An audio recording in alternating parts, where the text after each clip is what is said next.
All right, guys, we're back on the Next Level Agents podcast. And today I'm finally 4 years into this podcast, 4.5 years into this podcast, finally joined by my man, my brother, my uncle, even uncle. I like to call him Uncle Knolly Williams. Knolly, what's up, brother? What's up, my man? I think you started this podcast right around the time we started working together. It's been Let me almost see. 4.5 Yeah, years. yeah, that sounds about right. Maybe 2019? just before. I think it was I it was like a October, November of 2018, if I'm not mistaken. Wow. Wow. Wow. So yeah, that's when we Yeah. launched it. Sweet. Um, it's cool though.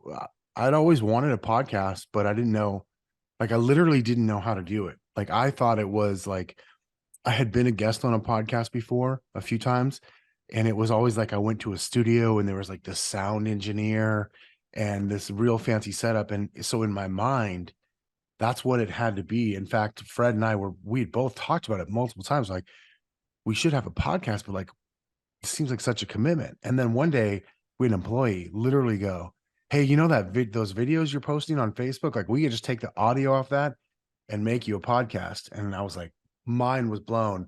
I literally said to them, it was two people. I said, "So are you telling me that if I went on Zoom with somebody and I recorded it and I just gave you that file, you could make that into a podcast?" And she was like, "Yes." I was like, "I'll be back."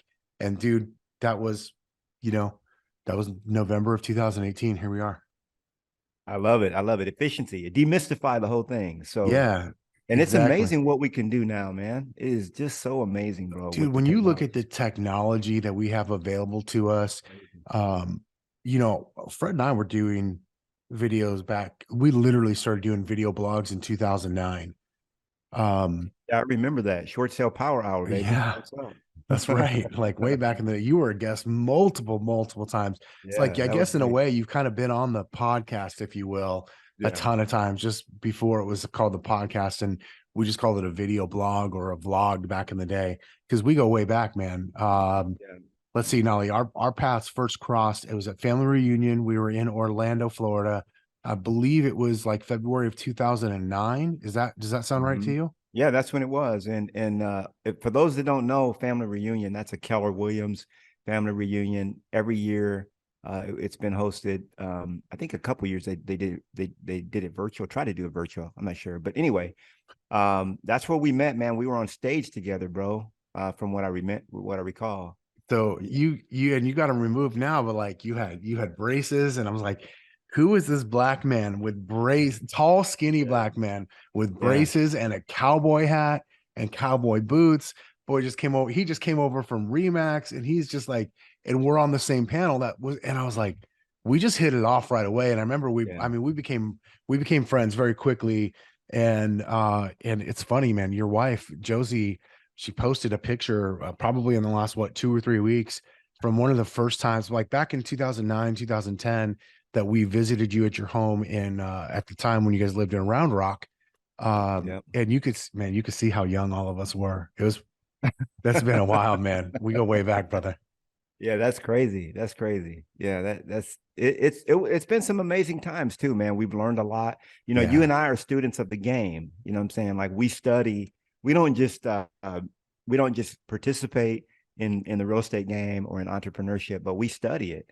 And we read books, we learn from people. We have a lot of mentors, teachers, and we've come a long way, bro. It really is incredible to see both the growth for you, you and Fred, and then myself. It's phenomenal, And we and done a lot. not only that, we don't keep it to ourselves. We spread the love. We No help doubt. others. Well, Yeah, I think that's probably why we hit it off. I mean, if you think about it, we met each other on a panel where we were all giving away information. We were giving away our quote unquote secrets, if you will, at the time, which was around short sales. And so I guess there's kind of no surprise that we became such good friends.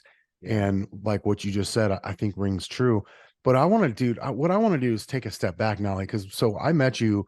You were already a very established real estate agent. You had just been recently been recruited to Keller Williams by Gary Keller from Remax there in Austin, Texas. yeah. And you were already pretty well established in the game, but like real estate wasn't your first career. So For the listener that doesn't know you, give us the elevator pitch, like the 2 minute of pre-real estate Knolly, and just because Yeah. it's such a unique background that I think people deserve to hear about. You know, my dad was an entrepreneur, and I would spend many weekends at the flea market. He had a table, he had handcrafted jewelry. And I liked this whole idea that, man, he was just turning money. He always had a pocket full of money. And I looked at my mom, and she was a career person. She had a master's in psychology. She'd go off to work every day. And I said, to me, it looked like they owned her. Like my dad just worked weekends. So when I looked at it, I said, I'm going to be an entrepreneur. So at age 12, that's what I started doing.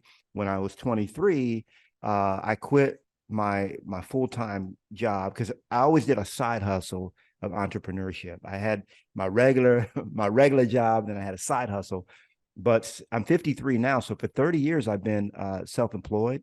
I've not had a W-2, and I've had to, either make it or break it, And so when I first got started, though, I was in rap. I was a rapper, and I started doing rap back in the 80s, like 83, And I started doing gangster rap because I lived in Los Angeles, and that's what we listened to, NWA, Eazy-E, Ice Cube, you name it. That's what that was our thing. And so I started doing gangster rap, but then I had an encounter with Christ when I was 18, and went over to the light side, I say, but I still did my rap. At first I got rid of it, but I picked it back up. I felt like God was calling me to do, Christian rap, so I did, and built a whole legacy around it. I mean, we launched a label with $1,800 that we got from friend. We talk about seed money. I mean, I just asked friends and family, hey, would you, I want to do this. Would you give me money? And I got $20 here, 40 there, 100 there, 50 here. And I raised 1,800, quit my job. And I started this company. And within 4 to 5 years, we were making 150,000 a month. I started that company when I was 23 years old. And by the time I was 29, I made my first million, made $2 million that year. I bought this big house when I was 26. And that's what I did for, it was a decade. And we kind of raised a whole generation of kids, church kids, listening to Grape Tree Records. We had 18 artists. We had just, a bunch of ex-hustlers and thugs and gangsters that had been converted. And that's what I did, man. I was, but the big part of what I was doing was marketing. So I had to study marketing, sales, and that was marketing, sales, and branding. That's what I studied for a decade before I got in the game. That's how you got, when you did get into real estate, like you kind of hit the ground running Yeah, I because you did. already understood, marketing and sales. So at what Yeah, point and did branding. you, at what point did you Super shut important. down the record label, and why did you decide to go into real estate? Like, I don't think, I think that's an interesting point.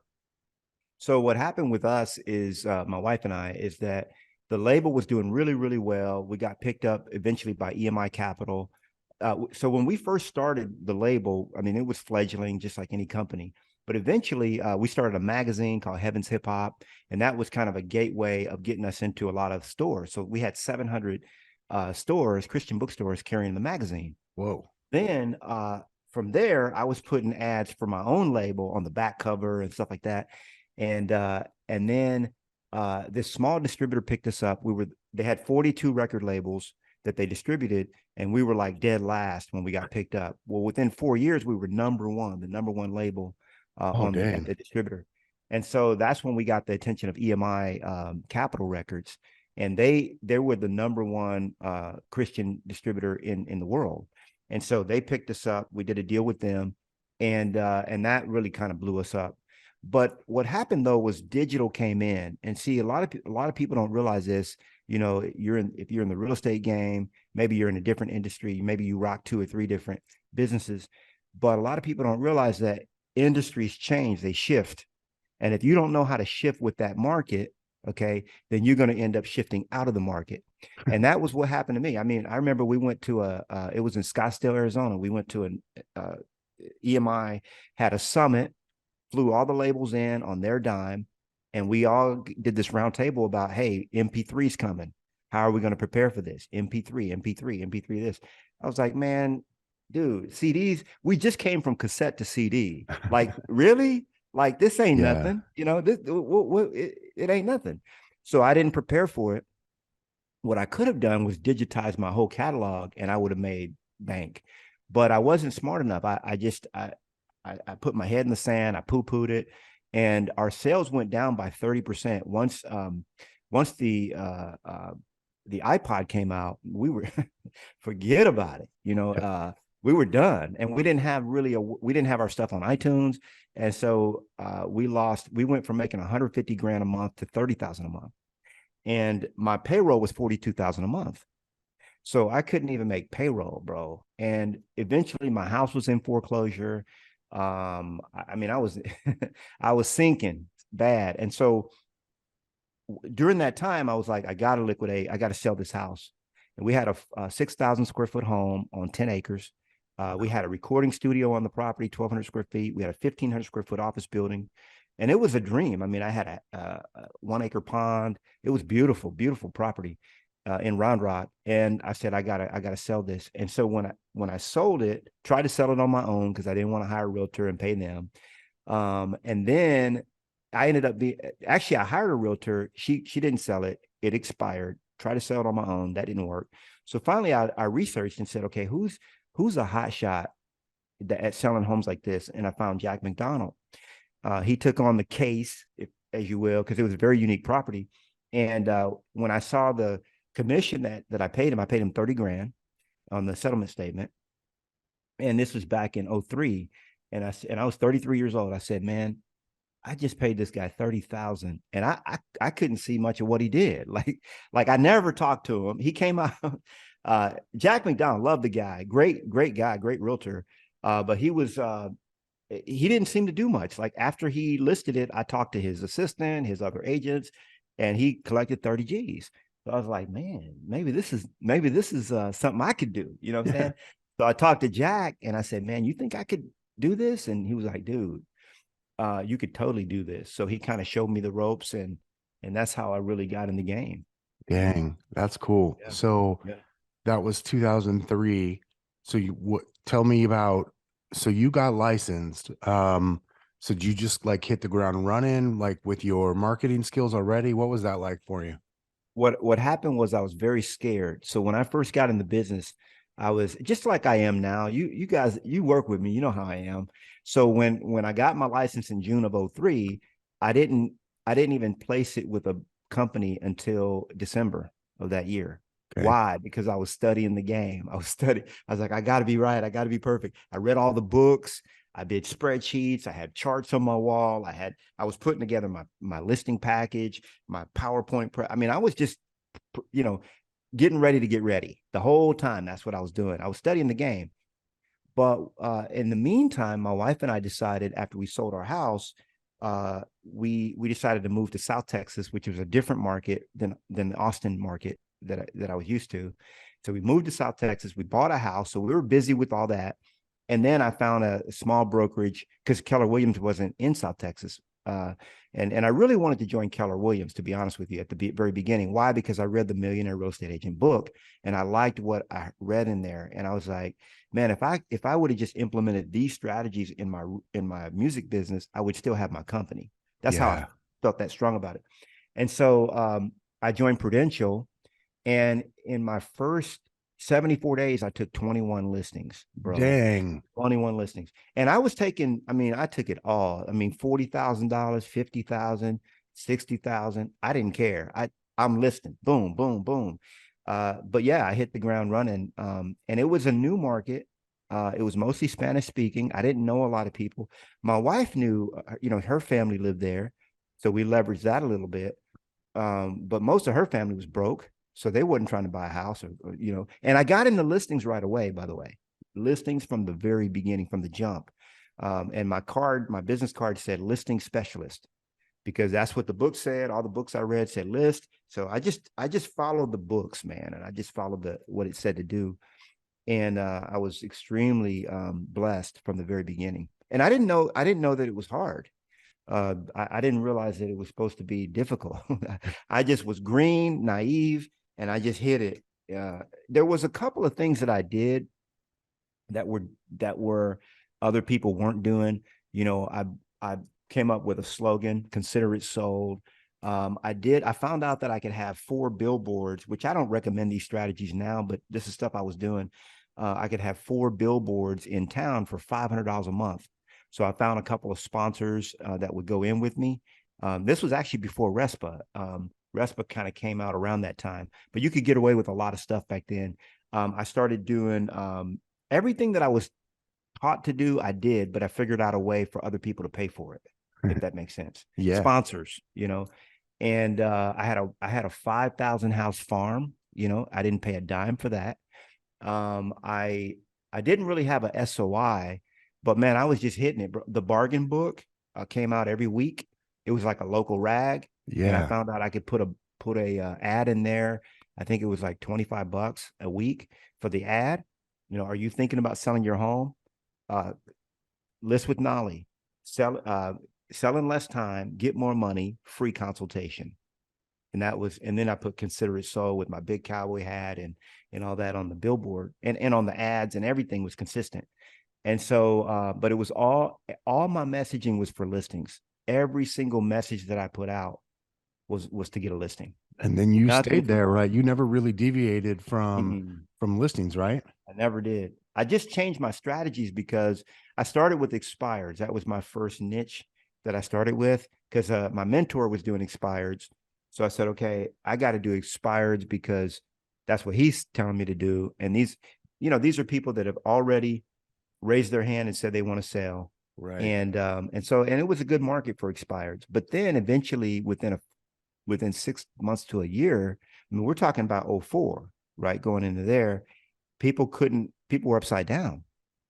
And I started getting more and more of these that were like, no, we can't, we don't. And I was like, man, what happened with me was probably my second or third closing. I was at the closing table, and actually it was virtual because we moved back to Austin. We were only there for 74 days. And that's how Damn. I knew, when I That's how you knew left. you took the listings in 74 days. Yeah, because I left with my inventory sheet and I signed it to another agent, and there was 20 properties that either active or pending on the sheet. I still have the sheet today to this day, and I had already closed a few. So we moved back to Austin, and we bought a house and everything over there, but I didn't like it. I was like, after I figured out I could actually do I could actually do real estate. You were I like, was let like, me go man, back home. I'm going back home where the prices are higher. I can make more money.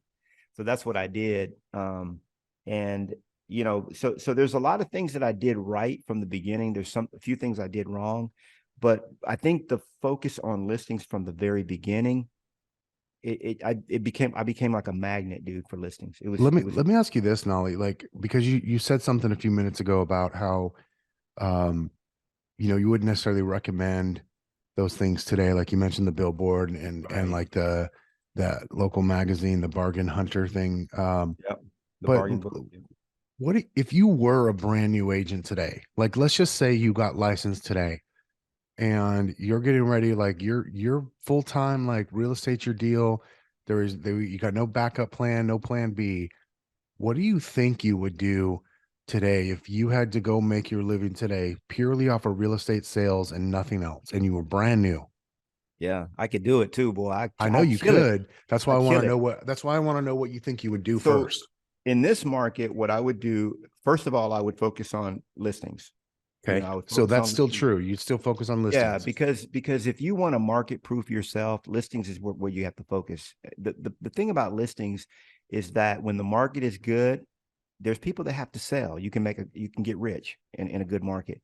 When the market is bad, there's still people that have to sell, and you can actually make more money. I've made more money, and I think this is true of you and Fred as well. I've made double or triple the amount of money that I made in a bad market as it compared to a good market. The bad markets are always good for me because I'm an opportunist and I see opportunity, but you have to think creatively. You have Yeah. to you have to be creative. So number one, I would focus on listings. Okay. I would definitely create. I would consistently, okay, market to my SOI. I would have a farm and a niche. Okay. And there's Okay, so specific, so SOI, so your sphere of influence, yep, my sphere of your influence, farm, you mean like a geographical, like you'd have a geographical neighborhood, area. Yep. and It then could you be a would digital farm, but I like geo areas. okay, so geographical farm, but could be digital, and then you said the last one was a niche. You'd have A a niche niche. that you went after. I would have a specific niche that was market proof. Okay. And there are several, like divorce is market proof. You know, more than 50% of all marriages today end in divorce. So it's between 50 and 60%. And the rest end So in death. So there's that. that's right. You got that right. So the reality is there's always going to be an opportunity for, I mean, people have to liquidate that property. Yeah. Probate is another one. There's always going to be people leaving the planet and they leave behind an asset. And if you know how to do probate, which I've done tons of probate sales, you know, the heirs are probably going to want to liquidate that asset. And so that's another specialty. And there's several, but the thing is, you want to be the king or the queen of your market. You got to focus on listings, because when you control the inventory, you're at the head of the game. You're at the head of the table, and everybody else is eating off your table. I mean, they're in your house. You know what I'm Yeah. saying? That's how it is, man. And those of us that did, you know, when in 2008, the reason why Gary Keller had his, you know, had Mindy and his people call me to meet with him, you know, to recruit me to Keller Williams, was because I was the #1 solo agent in Austin, Texas. I did 96 transactions on MLS. I did several off MLS, but I did 96 transactions that were recorded in MLS, and they were 90% listings. And Dang. when Austin Business Journal came out with that report of 2008, I was the #1 solo producing agent. There was not another agent on there that didn't have any licensed assistants or licensed agents with them that did anywhere close to that number. And so and I wasn't working that much. You know, my system was tight, bro, super tight. When you say you weren't working that much, what do you mean? Like, give me an idea, Well, so ballpark. the thing is, what a lot of people don't realize, on a typical listing, there's 46 activities that happen. So the first step is 46 steps. So first step is to generate the lead, and then the 40th step is to close the transaction. Then there's 6 steps that happen after closing. Well, what most people don't realize is that there's only about 3 to 5 of those steps that actually require a license. And this is based on where you live. There's some steps that do, some that don't. So when you're in the listing game, what I did was I had a highly leveraged listing business. So I only focused, actually, the 2 things that I focused on, you know, above everything was I generated all the leads and I went on the appointments. Okay. Now, eventually I leveraged the appointments out I hired somebody that could go on the appointments for me. But if I just did those 2 things, I could work 2, 3, sometimes 4 hours a day at the most. Now, every single day I lead generated Okay. every day, never missed, bro. And if people say, well, I did a lot of things wrong, but the one thing I did right was I was consistent every single day. I would hit my lead generation bunker, and I would not come out until I hit X or this or that, or the number of hours that I committed, which was typically 2 hours a day. But Isn't I it did. funny how you could have that much success and you could relatively screw up almost everything else, but if Sure. you spend the time and are just consistent with the lead gen piece, kind of Absolutely. doesn't matter. Yeah, Kind of it like doesn't. everything It sort of doesn't. doesn't matter. It's kind of like the Dan Sullivan quote. Like if you have a problem, but you can write a check to solve the problem, then you don't have a That's right. problem. Right. And I And tell so, people, yeah, that's right. Because I tell people all the time, there's no problem you have right now that 10 new listings won't solve. man, ain't Okay. that the truth? You know, and so what I would do is, you know, a listing appointment took me about an hour. And then you got the drive time, and then the lead generation was 2 hours in the morning. So my goal was to be on 3 or 4 listing appointments a week. So I would try to get one every day in. Okay. And if you think about it, if that's all you do, so I would generate the lead. Um, when the lead came in, I was not the first point of contact. You know, I had Barbara would talk to him. She would ask I had a questionnaire that she would go through. It didn't sound like a questionnaire, it just sounded like a conversation, but she was filling in all the blanks for me. And then by the time I got it, I knew everything, had all the research done. And then we would set up an appointment. I'd meet with them. and they already had my pre-listing package. They already had my seller guide. They already had a video that was me presenting what I was going to do when I, with them to get their home sold. So they were already like pre-sold on me before I walked through the door. And that's another thing I tell agents is you have to win the listing nowadays. You have to win the listing before you ever meet with the seller. That's how I would crush the competition, It's man. like I a crush them. formality at that point. Like you're showing up and then You that's just, like you're just showing up to basically sign paperwork. dude, I'm spending like 50 minutes talking about your dog and your house. You're not interviewing me for the listing. We're just chatting. I'm getting to know you. And then, oh yeah, we got to do the paperwork. Okay, let's get that done so we can get back to our conversation. That's really how it was. It's all we had to do was decide on the price. When I walked in the door, I had a 3-question or a 2-question listing presentation. I said, Kevin, you really want to get your house sold, don't you? And you Yeah, look at me, you say, yeah, I do want I to. do. Would you like me to handle all the details for you? I mean, yeah, that'd be good.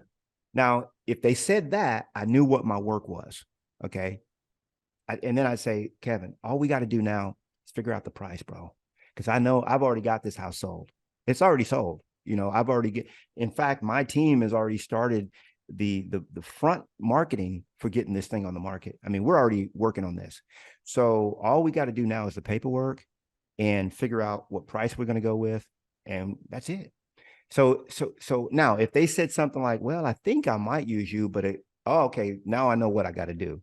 Okay, I got to tidy up some things. We actually had I had a homework packet that I had them fill out, and Barbara made sure that they had their homework packet filled out with 2 keys. So when I walked in the door, if I saw and she would call them up, hey, Knolly's going to be there at 2:00 today. Is your homework packet? Oh yeah, crap. We got to okay. Make sure you got your homework packet filled out with 2 keys. Knolly's expecting that when he gets there. So when I got there, I saw the homework packet filled out, 2 keys. It's my listing.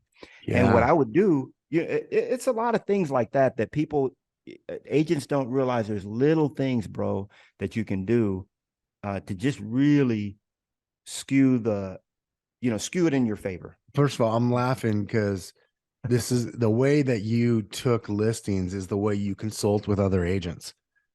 It's almost exactly the same the way you just described it. Mm-hmm. So I'm kind of giggling on the inside because I get to work with you so much, and we talk pretty much daily, at least via text and over Zoom a couple times a week. And so I see you, and so that kind of cracks me up. But it's also kind of like, yeah, why would you change it? Like you're actually walking the walk, talking the talk, and showing people still to this day, even though like I know you call yourself retired, from sales, even though you still sell 15, 20 homes a year, trying to not sell homes. But the reality is like, That's it's still, retirement for me because I did 153 deals my last year when I was in it. You know what I'm yeah. saying? And even that though, you're telling me you were doing that in 3, 4, or 5 hours a day. Yeah, that's true. And actually, I was in a class one time, and you met Hollis. Oh yeah. Hollis was in Yeah. the class, and I was talking to him about I work. I'm trying to tell him how much I work, but Hollis is in there, so I was like, dang, I got Hollis in the class. So Can't I make was it. like, You okay, can't make Hollis feel bad for doing all the work. yeah. I was like, man, I probably work about 6 or 7 hours a week. And he just started laughing. I mean, he was rolling. He said, man, you don't work no 6 hours a week. You barely work 3 hours a week. And he was true about it. It was a fact because um once you leverage, I mean, listings are Yeah. highly leverageable. And I knew that once I had the listing appointment, once I met with the seller and I had the listing signed, that's it, dude. I'm done because I only focus on income producing activities. Okay. That's the way to Income go. producing activities. And so if you're, what does that mean? That means activities that actually create cash flow that's immediate or some kind of future wealth, or residual income, things like You, that. That's you where know, I spend my time. I And love that you say that, dude, because I think yeah, maybe, I don't, maybe not most listeners, most real estate agents in general, though, they get so, even the ones that are quote unquote successful, so they're making a living, maybe they're even making a really good living, yeah. they get so caught up in like all of the other shit that they think they gotta do in a transaction that Right. they think is required of them to be present. that it's like they just make it up. So I guess so they feel important. I'm not real sure why, but it's pretty crazy when you look at like I see all these agents like laugh like, oh, it's the weekend. Oh, wait, not for me. I'm a real estate agent. I'm like, man, Yeah. you're No, you have created your own trap, like because that's you've right. decided that everything revolves around you, instead of setting up a system and a process Yeah, like that's the right. way that you have. Yeah, and honestly, when you focus on listings, like I never work nights and weekends. I almost never work Fridays, and I never. And this is when you guys picked me up off the street, right? When you when I partnered with you, you knew my habits, right? Like I'm just not used to working. I No like doubt. making money. I like bringing in money, and so I had to actually retrain myself to go back to the habits when I got into to EXP and into building my organization again. I had to start doing those things again. And it was like I said, like I'm coming out of retirement, like kind of thing. But the thing about the listing game is I taught my sellers how to operate the way I operated. If I had a seller that said something like, well, I can meet with you on Saturday, I said, man, you know, uh, I've got 2 openings this week. Now, I want to get your home sold, and I know you want to have it on the market. You said by next Thursday. And so I could either do Tuesday, I got a 3 o'clock opening, or I could do Thursday at 1. Well, how come you can't meet it Saturday? Well, I don't have an opening on Saturday. I've got those two. Which one's better? Well, I work. Well, I understand that. And sometimes I'd sit them down. I say, look, if you had a toothache, what would you do about it? Oh, I go to the dentist. Okay. Do you think you'd be going to the dentist on Saturday? No. Why wouldn't you go on Saturday? Because the dentist isn't open on Saturday. And you would take off work to go get your toothache fixed, a cavity or something like that, cavity filled. Now, we're talking about your most valuable asset. This is your house. This is your house, right? This is your life savings in this house. From what you told me, your life savings is rolled up in there. Now, we're talking about your most valuable asset on earth. And this is more important than a dental appointment. I got to tell you. And here's what we're going to do when we meet, either Thursday at this time or Tuesday at that time. Which one is better for you? And you have to lead the client. You can't let the client lead you. Now, when I was at the appointment, I always let the seller know, you know, after we signed the paperwork, I didn't let them know beforehand, but after we signed the paperwork, I said, you know what, Kevin, I'm kind of sad right now. He said, well, why are you sad? Because I'm about to get to work. I'm going into the cockpit and I'm flying this bird from here to Seoul. That's where we're going, right? We're going to Seoul. That's where we're landing. Yeah, we're going to Seoul. Okay. Well, I'm the captain. And do you normally see the captain during the flight? I mean, you need some peanuts, some pretzels. Maybe you need a glass of water, an adult beverage. Maybe you even need a blanket or a pillow. Is the captain going to bring that to you when you're on a commercial flight? No, that's usually okay. Well, same like a captain. I've got a team of people, okay, and they're there to handle everything going on with this transaction. Everything. I'm in the cockpit flying this bird from here to Seoul. You're not going to see me, okay, but don't make no mistake about it.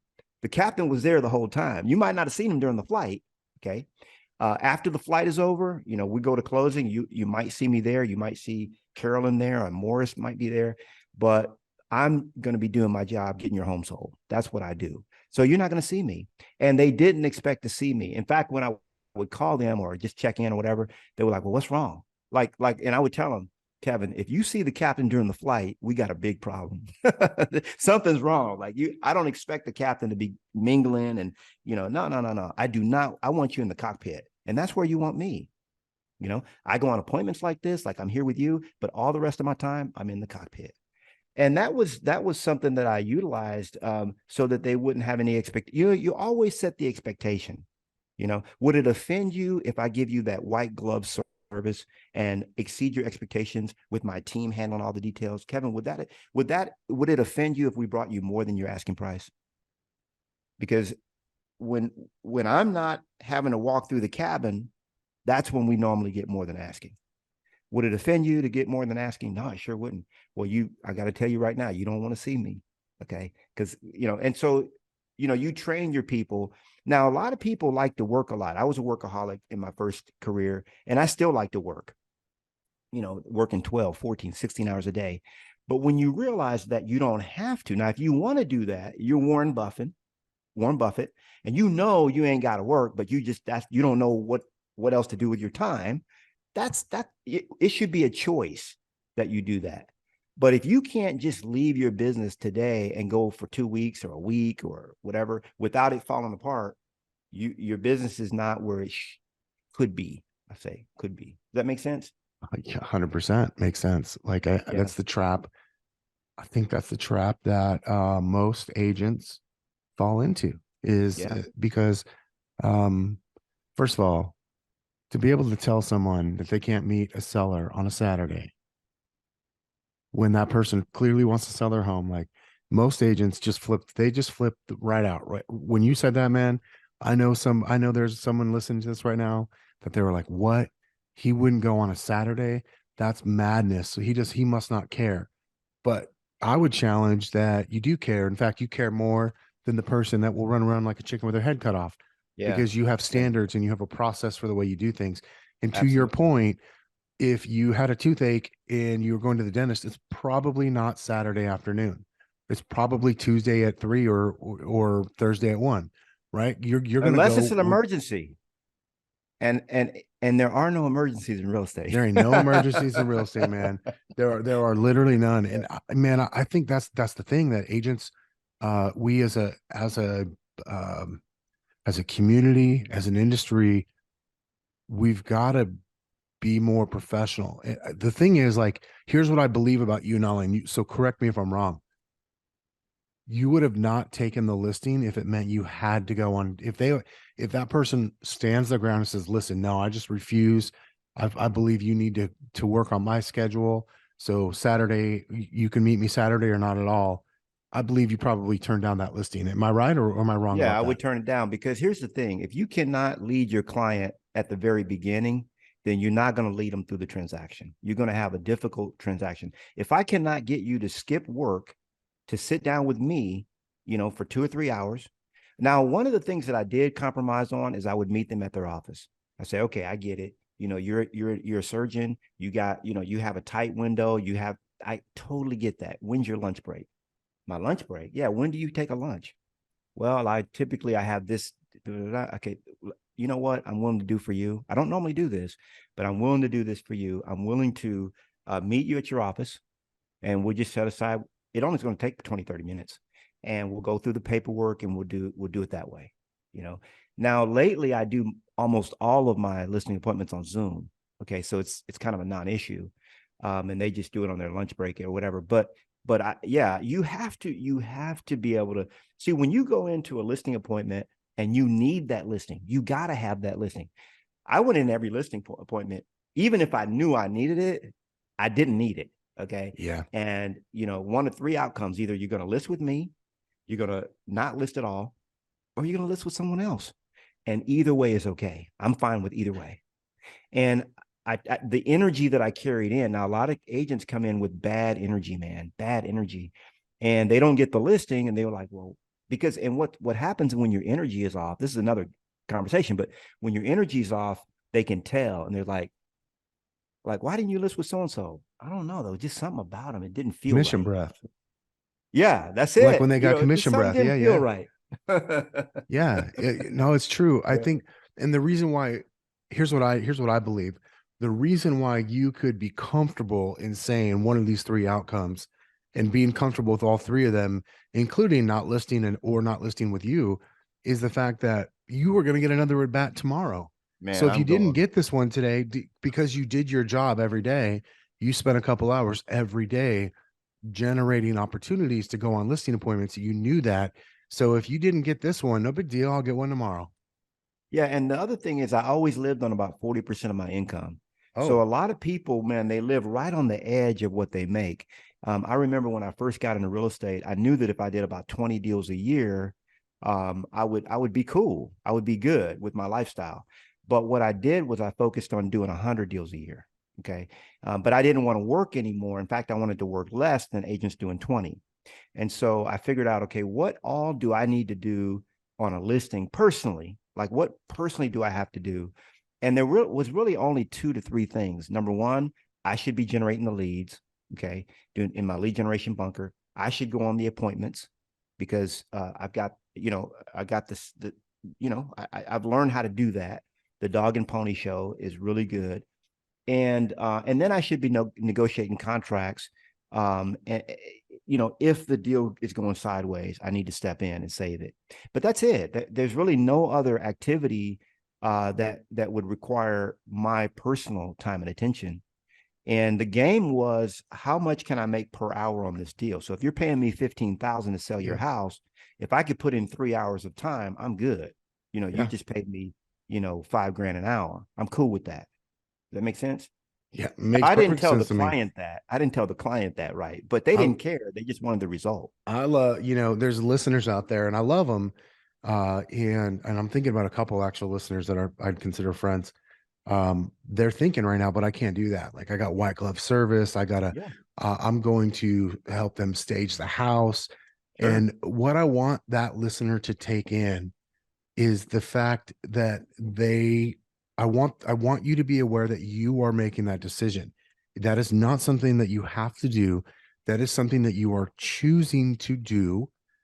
And there's another way to do it that doesn't involve more of your time, but you're choosing to use your time, which is fine. Yeah. Just be aware of it. And really just what I'm saying is be clean with yourself, be honest with yourself about what choices it is that you are making, because you don't have to make that choice. You could actually sell more homes in less time and make more money, but you're choosing to be involved in more things than you should be. What most people don't realize, Kevin, and you're spot on. What you just said is gold. And hopefully, see, the ego gets involved, and the Yeah. ego's like, man, I gotta personally do it. I'm Knolly Williams, fool. Who's going, what you talking about? I remember when I hired my first gal because I was overwhelmed. I don't know if you've ever had this happen to you. You're listening right now. When you start taking 10, 12, 15 listings a month, okay, that's I did that for 10 years in a row. Okay. There was scarcely a month and I didn't take 10 listings. And when you start doing that consistently, you start needing help. And I got to the point where I was like, man, if I just had somebody go on my appointments for me, it got to that point. Now think about this for a minute. I actually hired Susan Prey is her name, and she was so good at going on appointments. She was the buyer agent on a deal that I had done. Or she was a buyer agent on one of my listings, and I was like, I just was very impressed with how she did business, and so I recruited her. She started working for me, and I gave her 30% of every deal. Okay, and she would literally, I would just have her posted up with appointments. Like you got one Tuesday, you got one Thursday, you got two on this day, you got one, and she would just go on all the appointments for me. After a certain, number of years, I started doing it that way. And people, when she got to the appointment, they would look at her. Now here she was, petite, Caucasian brunette, 5 foot tall. Here I'm black cowboy. They're like, where's the black cowboy? We expected to see. Oh, you're looking for Knolly Williams? She looked at him right in the eye. She said, I am Knolly Williams. That's because Damn. she was gangster, bro. And this is how I always operated. My operation was always, you could say it was a little bit gangster, because think about this, man. You walk into J.C. Penney and you're like, I'm only, we've heard this before, right? I'm only going to do business with JC. Where's JC at? Well, sir, I can show you some ties, or what do you want to look at? No, no, no. Unless JC personally comes out here and does business with me, I'm not going to buy anything from this store. They'd run you right out. Yep. And this is what most agents think, is that there's no way JC Penney could have done what he did if he had been a proprietor and stayed in that role. Yeah, you can't be the cog. You can't be, if you're going to own a business. You're the bottleneck. Yeah, You're the you can't. bottleneck. You can't do that. Well, Absolutely. here's what I love, Nolly. We got about 7-8 minutes left, and what I was hoping we could do is, we've talked a lot about your story. We talked a lot about really how you have successfully run a real estate business for a long time, how to actually still do it. But you can only fit so much time in 45 to 60 minutes, right? And I happen to have on good authority that while you've written some other books in the past, we're not going to talk about those today. You did just recently complete another book that's coming out soon, and I was hoping that you would take a couple minutes and tell the listeners about this book, because I think that if what you and I just spoke about for the last, especially the last 25 minutes of this conversation, if any of that resonates with you, and if any of that goes, man, you know what, maybe I want a little bit more of that in my business. I want to get a little closer to 100 deals a year, working a couple hours a day, not working Friday, Saturday, Sunday. If any of that is like appealing to you at all, Yeah. I think that, your new book is the perfect thing. So could you tell the Yeah. listeners a little bit about it? Maybe the title of the book, Yeah. and So then what's in it? absolutely, absolutely. So it's the book is called 3 Hours a Day. Okay. And it's all about how entrepreneurs can multiply their income by working less, living more and working less. And it's a really big idea. And how it came about, this company called Two Market Media, they discovered Mel Robbins, they discovered Grant Cardone, they work with Tim Story, Evan Carmichael, a lot of known people. Before they become known, they start working with these people, and they'd seen me on YouTube and things like that. And they were like, man, there's something about you. We want to learn more about what you do. So as they started looking at my process for business, because I'm a nerd, man, when it comes to studying entrepreneurship. And they said, man, this is, you're the business healer. That's how the title came about. That's where the title came from. Yeah, because it's a longer story, but the point is, what I do with businesses is I go in and I help you run more efficiently. The truth of the matter is this: it's very simple. There's only about 10% of the things that you do every day in your business that really move the needle. Like if you say, "Hey, this year I want to make 400,000 in commission," there's only about 10%. Some could argue 20%, but it's not going to be more than that of the things that you're doing in your day. If I was to look at your day, we probably could cut out 80% of what you do, No and you doubt. still would make about 90% of that amount, just cutting out everything, all the crap out, all, in the weeds. And, people say all the time, you should be working on your business, not in your business. And what these guys discovered when they started looking at my process is that I do that all the time. That's how I operate. And we would be on these discovery calls, and they'd be like, well, where are you at now? Your background looks different. I say, oh, I'm in Sarasota this week. We just came here to hang out. Oh, where are you at now? Man, I'm in Spain this week. We're doing this. Where are you at now? Oh, I'm in Phoenix. And every week we had these calls, and I was always somewhere different. You know how I do it. Oh yeah. And they were like, how are you? We work with a lot of brands. They said, how are you able to do this? We don't know anybody that lives your lifestyle the way. I said, well, I work 3 hours a day. I do this, I do that. How is that possible? So what they had me do was reverse engineer my process to how I got to this way of working, this way of living. If you want to make $20,000, $30,000, $40,000 a month, 4 to 5 vacations a year, 4 to 5 weeks that you take on vacation, being completely debt free, nights and weekends off. And that's the lifestyle that working 3 hours a day. If that's the lifestyle that you say, hey, I want that, then basically that's the book. The book dissects exactly how to do that, how to do it. And what I've learned is that a lot of people hear about it and they just say, I'm just going to work less. That's not the secret, because you can't just work less. If you start working less, your business is probably going to collapse, so you have to set it up a certain way. So in the book, I actually step by step it's a 7-step process, so that within the next 9 months to a year, you can actually get to your 3 hours a day. But really, Kevin, it starts with, and I'll leave this so it won't be a teaser. It starts with picking 2 big picture priorities and focusing on those 2 big picture priorities for 3 hours a day. And then as much as you want to work, if you want to work 8 hours, 10 hours, I don't care, but I want you 3 hours a day working on your 2 big picture priorities. Okay. And by the way, if you're in business, you only have 2 problems. Either you don't have enough money or you don't have enough time. Okay. Now, if you don't have enough money, you have a cash flow problem. It's, you don't have enough now money, and you fix that problem with lead generation. So your 2 big picture priorities, if you're in that camp, is I want for 3 hours a day, I want you to be focusing on generating leads and going on appointments. Those are the 2 things that are going to move the needle the most in your business. Going on, generating leads for 2 hours and having an hour a day to go on an appointment. Okay. Now, if you're making a ton of money, okay, you're making, like I hung out with GoGo a good friend of ours last week, and she was like, I'm working too much. Well, she made $75,000 last month in one area of her business.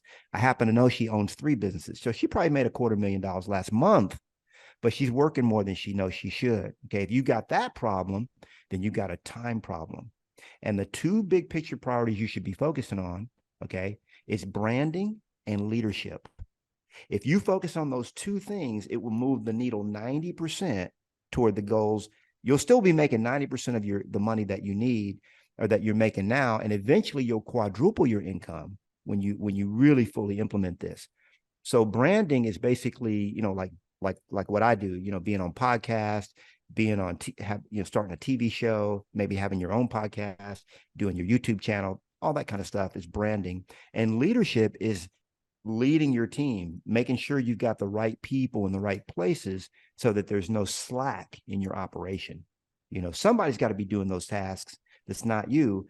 But in most cases, Kevin, what I've found is that the people that I hire, because I personality profile them for the position, they far exceed my level of excellence when it comes to delivering on the product. Does that make sense? Yeah. You see what I'm saying? Talking my language. Delivering on the promise. Yeah. I love it, man. So I break it all down in 3 hours a day. So so that book is coming out in July. This will be released before then. But you can pre-order, right? So if we go to 3, is it 3 hours a day? Yeah, so we're really I want to impress. So here's what happened with when we wrote the book before we pitched it to, I wrote the book before we even pitched it, and my 2 Market Media said, look, we're going to pitch it to the top 3 publishers in America. They probably won't pick it up, Knolly. Don't get your hopes up, because we got this other list of 30 publishers, and if none of them pick it up, we got this other list of about 300. Somebody's going to pick it up. So they sent it to Hay House, they sent it to McGraw-Hill, and one other one, and McGraw-Hill snapped on it right away. They said, this is a big idea that entrepreneurs need, and so it's released on McGraw-Hill. And because I want to get the pre-order numbers up, I'm giving over $300 of bonuses for anybody that pre-orders the book. Okay, the book is less than $30, but if you pre-order, you're going to get $300 of bonuses when you go to 3hoursaday.com, the number 3hoursaday.com. And we'll put that in the show notes too. Yeah. So I'm excited about getting this knowledge out, because I want to see more entrepreneurs winning, man. I think there's going to be an army of entrepreneurs that wake up and realize, I don't have to work as much as I don't have to put that much into it as I thought. Yeah, no doubt, man. So you just sold the copy, bro. You just sold the copy, dude. I'm buying a copy right now. I've had my pre-order ready for a while, but I'm gonna go buy another one now because I love it so much, man. All right, guys, 3hoursaday.com. That's the number 3hoursaday.com. Go there, pre-order a copy of the book. I promise you'll get a lot out of it, especially if you enjoyed the last 50, 60, 50, 55 minutes of our conversation and Knolly's story. You know that he's got a lot to share and a lot to give. And if he can give that much in a conversation, imagine what he could do in a book and how that could impact your life. So 3hoursaday.com. Go there now, buy the book, maybe get a copy for someone else in your office, and share all your it. leadership team should have it too. Yeah, absolutely. Yeah, absolutely, man. Knolly Williams, my brother, dude. I say that, but like I genuinely consider you as a brother of mine.